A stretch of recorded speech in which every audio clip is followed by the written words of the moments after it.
Film tidak hadir sebagai karya tapi sebagai agenda untuk kampanye gitu ya, agenda untuk kampanye yang kan murah hati sekali sih untuk anak umur seusia sepantaran 17 tahun 18 tahun ini. Aku loh nggak punya pikiran sampai ke sana gitu loh. Kenapa kalian punya pikiran sampai ke sana? Dan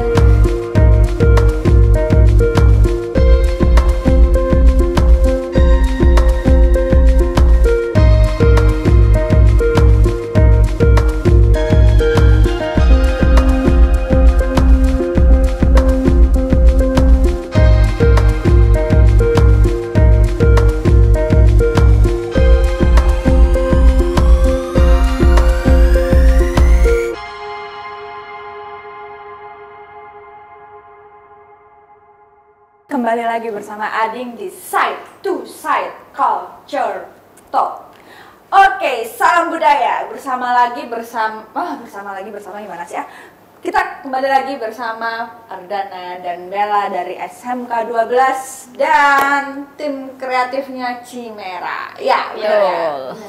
Ya, seperti yang tadi sudah diketahui bahwa Chimera yang ada Ardana dan Bella sudah memproduksi 2 film. Film yang pertama judulnya Emak, yang film yang kedua judulnya Hari yang Gelap.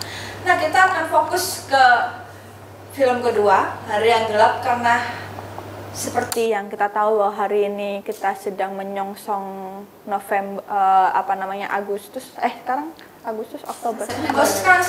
September yang muram, yang banyak mendungnya, yang bikin hati dingin gitu. Nah, itu situasinya mirip tuh sama film-film sama vibe Hari yang Gelap yang yang dibawain sama Ardana dan Bella. Seperti yang diketahui tadi bahwa begitu gelapnya, begitu suramnya di Surabaya, terutama masih banyak banget kasus-kasus pelecehan seksual yang bikin korban-korbannya nggak berani speak up. Betul sekali. Nah, karena korban-korbannya nggak berani speak up itulah gitu yang menjadikan gregetnya hatinya Bella, hatinya Ardana dan teman-teman Chimera untuk menyuarakan, yuk teman-teman yang penyintas nih harus berani nih speak up gitu. Tapi kayaknya bukan hanya masalahnya, aku udah nonton nih kemarin filmnya gitu. Tapi kayaknya bukan cuma masalah you have to speak up gitu loh ketika jadi penyintas, tapi gimana caranya biar nggak terjadi hal-hal kayak gitu kan Bella. Nah, hal-hal yang pernah terjadi sama Bella, jangan sampai terjadi ke orang lain, ke perempuan-perempuan lain, ke siapapun lah, baik perempuan ataupun laki-laki gitu. Nah, itu dimulai dari, kalau dilihat dari sudut pandang film ini, berarti dimulai dari sebetulnya keluarga terdekat gitu.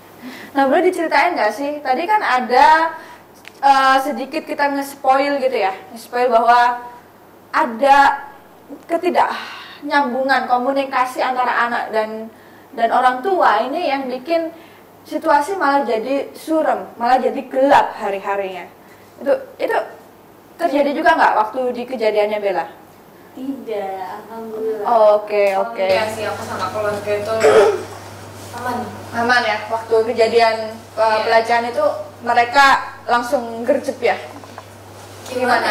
Aku cerita, kalau aku setiap ada masalah itu selalu cerita ke keluarga gitu, dan keluarga aku gitu. Tapi kalau waktu yang pelecehan tuh aku sempet cerita, cuma reaksinya mereka tuh yang bikin aku kok gini gitu loh. Kayak, gimana cerita aja, kok gini tuh kayak gimana? Kayak apa, udah sampai di rumah, aku cerita segala macam kejadiannya. Aku cerita ke kakak sih, begitu kakak cuma bilang, ya udah nggak apa-apa kan, tidak, kamu udah kayak baik-baik aja gitu loh. Padahal dia kayak gimana ya? Memang ada budaya di mana ketika korban itu sudah mau speak up, sudah berani speak up, malah respon orang-orang terdekat itu cuma, oh ya wes kan kamu nggak apa-apa toh, kamu nggak apa-apa kan, kalau udah nggak apa-apa, oh ya wes nggak apa-apa gitu. Itu kayaknya makin bikin para korban itu malah kok gini ya udahlah, aku kalau ada kejadian kayak gini lagi nggak usah tak omongin kayak gitu. Nah, itu yang pengen kalian minimalisir di film ini, bukankah begitu teman-teman? Iya, betul. Jadi diceritain dong itu gimana. Kalau aku sih udah nonton, makanya teman-teman harus ikutan nonton dong. Gitu nanti Hari yang Gelap biar tahu nih ceritanya kayak gimana. Boleh diceritain Ibu penulis naskah? Oke. Oke. Ya. Jadi di sini di cerita Hari yang Gelap ini si pemeran utama yaitu ini aku kasih tahu nama juga Julie. Boleh. Oke. Jadi karakter utama kita bernama Julie, dia itu anak SMA ya yang mengalami pelecehan seksual itu. Terus juga dia mengalami keterbatasan komunikasi dengan orang tua karena si Julie sendiri ini juga merupakan anak yang introvert, tertutup, susah sosialisasi. Terus orang tuanya juga dua-duanya papa sama mama itu juga seorang ya independen pekerja.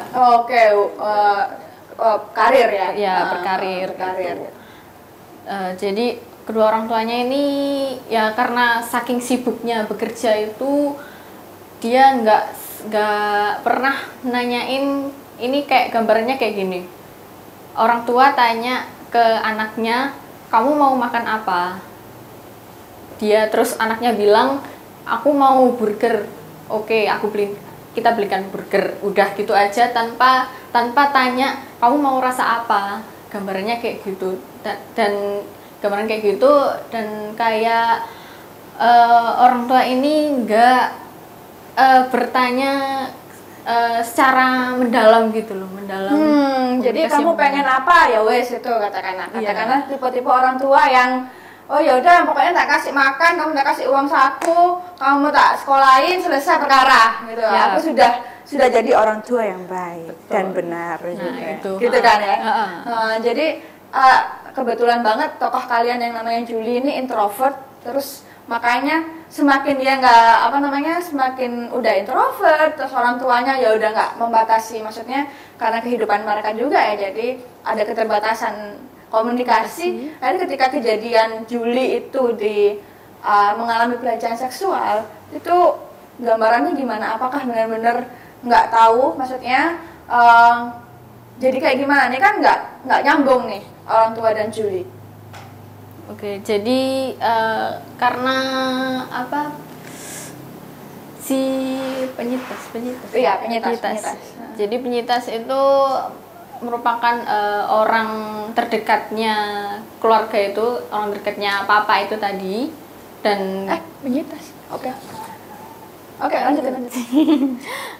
Dan ya yang melakukan pelecehan seksual itu orang terdekat itu, orang terdekatnya papa. Dan saking papa percayanya ke orang itu, dia kayak nggak mungkin lah dia, aku lo percaya sama si dia ini yang pelaku itu tadi. Iya. Berarti pelaku pelecehannya adalah orang terdekat. Betul. Maka kebanyakan memang pelaku pelecehan itu terjadi di orang terdekat kita. Makanya ketika pelecehan itu terjadi kita kayak oh iya masa kayak gitu. Aku bisa membayangkan bagaimana sirkulasi emosi saat itu ya, yang Julie yang introvert, kemudian pelaku pelecehannya seksual ternyata orang terdekat sendiri, terus keluarganya juga nggak punya komunikasi atau bahasa yang baik gitu. Itu terjadi, teman-teman, banyak banget terjadi di kehidupan kita hari-hari ini nggak sih kayak gitu? Terjadi nggak sih? Kebetulan aja Bella di kehidupan keluarga yang lumayan punya bahasa gitu ya, untuk bisa ngasih masih kita ruang aman untuk cerita dan lain sebagainya. Nah, dari gambaran yang kalian bawa kayak gitu yang gelap banget itu, apa sih yang bisa kalian sodorin dari film kalian itu? Kenapa kalian milih situasi segelap itu? Karena kita lihat di masyarakat sekitar ya, masalah pelecehan seksual itu makin dekat itu, intens. Dan nggak banyak yang menyadari. Terus juga korban juga ada beberapa yang nggak merasa tidak punya ruang buat cerita, speak up gitu. Jadi kita berusaha sampein kalau di sini korban itu sebenarnya pengen banget speak up, cuman ya ruangnya itu di korbannya butuh ruang, dan kita pengen nyampein ruang aman buat korban itu harusnya dari mana, dan di film ini pengennya kita dari orang terdekat dulu kan, dari orang tua. Jadi pengennya ya itu ruang terdekat itu harusnya dari orang tua dulu. Oh, berarti kalian ingin membawa pemahaman bahwa orang tua harusnya jadi ruang aman pertama gitu untuk anak-anaknya yang kebetulan, jangankan kebetulan, memang harusnya jadi ruang aman pertama untuk anak-anaknya gitu. Nantinya ketika ada kejadian buruk kayak gitu akhirnya nggak terjadi selek komunikasi gitu kan. Nah, kalau di kisahnya Bella sendiri nih, apakah ruang aman itu terjadi, Bella? Kurang sih kalau aku. Kurang. Jadi kurangnya gimana, Bella? Kan tadi Bella bilang bahwa nggak seburuk kejadian yang ada di film nih gitu. Sebetulnya. Jadi bagaimana? Jadi kayak aku belum ada terbuka sama keluarga yang gitu, karena mungkin situasi ini keluarga aku belum pernah ngadapin atau belum pernah ngalamin. Di waktu aku cerita, respon mereka dengan biasa kayak gitu, dan keseharian kita pun nggak berubah gitu, masih tetap kayak yang sebelumnya. Tapi di situ aku pernah ngerasain gimana aku takut naik Gojek, takut sempat kayak naik sepeda motor sama orang tua ayah atau kakak itu aku nggak berani natap gitu. Aku selalu nunduk di belakang, nunduk di bawah, sambil liatin jalan aspal gitu. Itu sampai 2 tahun, dan hari ini pun aku masih belum naik Gojek. Oh gitu. Masih Iya, transportasi online. Oke, transportasi online. Jadi memang setraumatik itu, Bella. Padahal ruang untuk cerita udah terbuka nih. Nah, gimana nih kalian sebagai sineas yang punya visi misi anti pelecehan seksual, itu gimana kan keberpihakan kalian untuk situasi kayak gitu? Apa yang pengen kalian sodorin ini? Apa yang pengen kalian ungkapin ke publik? Jadi kayak gini sih, kebanyakan menurut aku reaksi teman ataupun keluarga, kebetulan aku juga cerita sama teman, ya reaksinya tuh sama gitu sama keluarga aku. Aku mau jelasin kayak kalian nggak bakal tahu korban ini bakal trauma atau enggak, kalian nggak melihat itu, karena pasti si korban juga nyembunyiin hal-hal seperti itu gitu loh. Dan aku mau kayak orang-orang terdekatnya tuh lebih peka dengan hal ini gitu. Kayak dia ini korban, kayak kita harus, sekalipun pelecehannya dibilang nggak parah gitu. Tapi mereka punya trauma yang benar-benar kita nggak tahu nih traumanya hilangnya berapa puluh tahun, atau nggak mungkin bulan sih, pasti tahunan. Itu pun susah banget, perjalanannya tuh panjang, dan aku bersyukur banget kayak alhamdulillah karena teman-teman dan orang-orang di sekitar aku mendukung, jadi kayak aku udah hampir berdamai. Oh, justru karena membuat film ini ya jadi bisa berdamai ya. Padahal yang sekalipun kemarin udah dibukakan jalan untuk cerita, teman-teman mau mendengarkan cerita, keluarga mau mendengarkan cerita, itu belum cukup gitu ya. Belum cukup, harus ada ruang-ruang preventif gitu ya. Ruang-ruang preventif bukan cuma sekedar ruang aman gitu. Maksudnya kan kayak gitu, tapi gimana orang-orang terdekat kita tuh juga berusaha ngambil langkah-langkah terlebih dahulu biar itu nggak terjadi kan gitu kan. Biar itu nggak terjadi. Nah, itu pemahaman itu kan sangat jarang gitu ya, Bella, di keluarga gitu. Bahkan keluarga Bella sendiri juga nggak punya pemahaman itu gitu. Nah, ini kalian gimana nih menyuarakan biar teman-teman, biar orang-orang terdekat itu sadar untuk itu? Apa yang kalian lakukan? Kemarin kayaknya udah ada talk show atau apa kampanye anti pelecehan seksual itu, gimana sih sebetulnya yang pengen kalian kejar gitu? Di film Maria Mulan ini kita nggak cuman nyodorin film ke sineas-sineas Surabaya atau Indonesia, kita langsung terjun ke masyarakatnya, karena kita juga bakal ngasih edukasi tentang untuk korban dulu nih, dari sisi korban, untuk edukasi kayak batas-batas pergaulan, dan juga cara kita mengerti batas pergaulan itu sampai mana atau di titik mana. Untuk keluarga jadi kita lebih mengerti ternyata kasus pelecehan seksual ini nggak semudah yang mereka pikirkan, nggak seremeh yang mereka pikirkan. Kasus ini tuh benar-benar serius. Jadi semoga dengan film Hari yang Gelap bisa membuat masyarakat Indonesia sadar akan hal itu semua sih. Oke, berarti memang film ini memang tujuannya sangat mulia untuk benar-benar kalian terjun langsung gitu ya. Kalian terjun langsung ke masyarakat untuk kasih tahu nih bahwa pelecehan seksual itu bukan hal yang normal gitu, atau hal yang ya udah kalau terjadi ya udah biasa aja gitu ya. Meskipun secara fisik nggak ada kurang atau kayak gimana gitu, tapi tetap aja meninggalkan trauma dan lain sebagainya. Itu yang pengen kalian edukasi nih ke masyarakat gitu.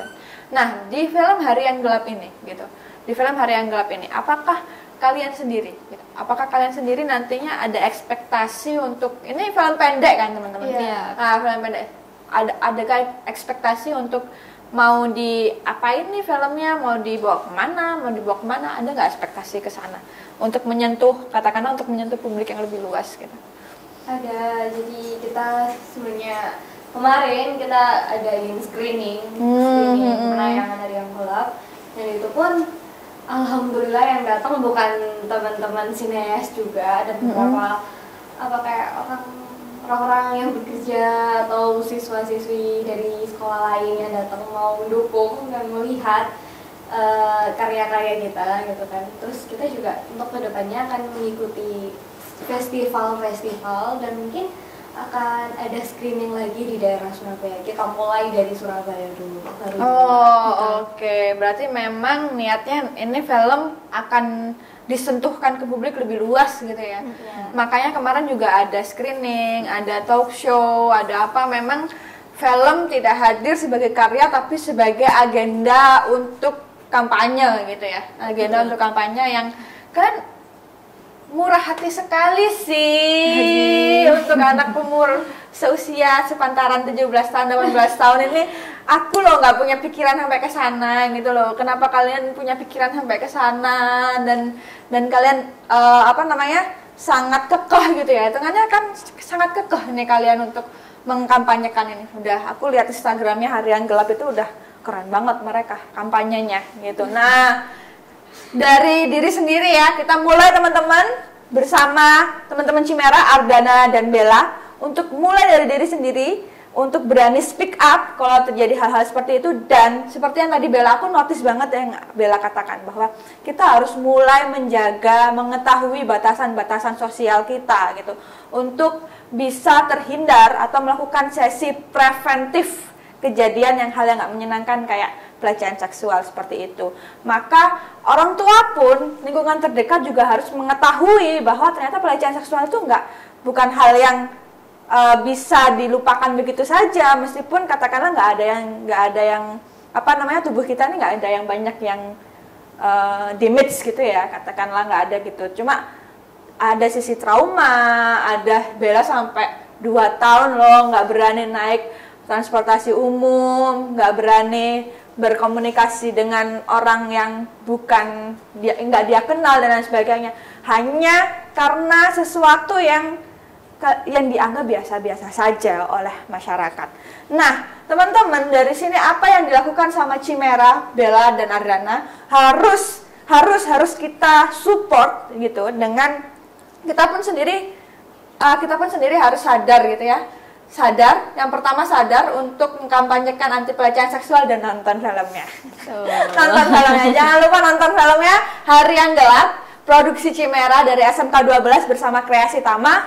Nah, segmen kali ini begitu menggugah hati sebetulnya di hari yang mendung ini, di September yang gloomy gitu. Makanya mendung-mendung biasanya kita ada jalan sendirian di depan cewek jalan sendirian, harus mulai berhati-hati, dan ketika ada kejadian yang nggak enak udah langsung lapor polisi aja, nggak usah bingung-bingung gitu ya. Jadi semoga ini bisa menyentuh hati masyarakat, dan segmen Side to Side Culture Plot dan Sahabat Berita Jatim. Oke, akhir dari sesi ini kita akhiri. Bella dan Ardana, terima kasih udah ada di podcast Berita Jatim bersama Ading. Salam budaya. Bye.